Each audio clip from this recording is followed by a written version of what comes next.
which digital government challenges we mostly focus on in our work? Well, it's a tricky question for a curious reason, because we're not specifically focused on digital government, because there is no such thing as digital government. There is such thing as government, and it has digital sides of processes.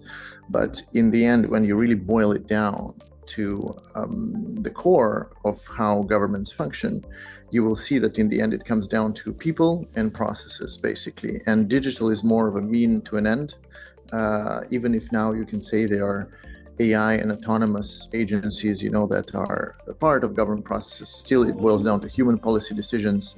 And what we call digital government is basically a fancy name for solving the same problems government faced for the last 7,000 years.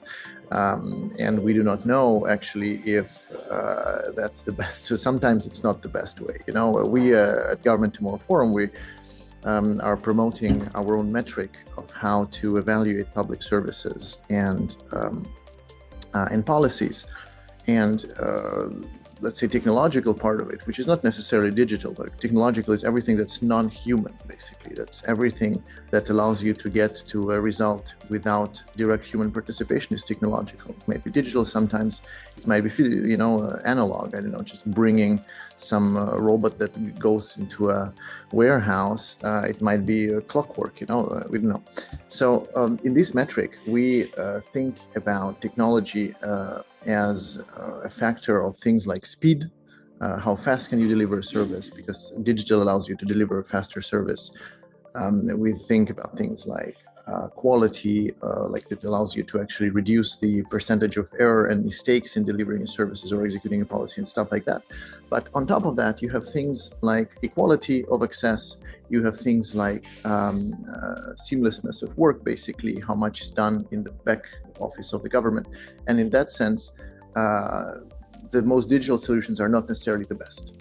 So this is something that we tell to all the governments we work with, is that before using all these fancy words, let's see, what do you really want to achieve? How do you want to, what type of progress do you want to achieve? And then sometimes digital is a good solution for that. Sometimes it's not. Sometimes you need to work on process, etc. So I would say that the most challenging problems that we face is actually people understanding what's behind the words, what's behind the buzzwords, and how to actually do progress instead of just innovation for the sake of innovating and reporting to your superiors. I'm involved in GovTech for Impact for two reasons. Number one is because GovTech is an important part of a modern approach to governance, because governments try to automate things, they try to explore how technology can ensure that progress, and it's important to talk about it.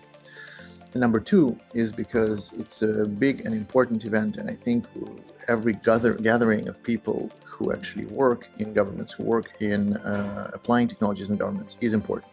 Why it is important? Because, and I will say here maybe the most important thing, is that when you look at the societies that we live in the West, in the East, everywhere in the world, all the problems and all the best things, I'd say all the challenges and all the advantages that we have come from 2 points: the process and institutions that we have in place, and then human nature.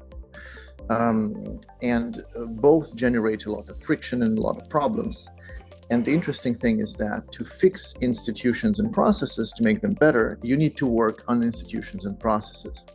But to fix human nature, you still have to work on institutions and processes, because you cannot change human nature. And all the experiments that tried failed miserably with a lot of suffering. So whatever the desire, whatever the problem that you want to tackle on a society level, you need to speak to, with, and about governments. And I think GovTech for Impact is a great platform for that.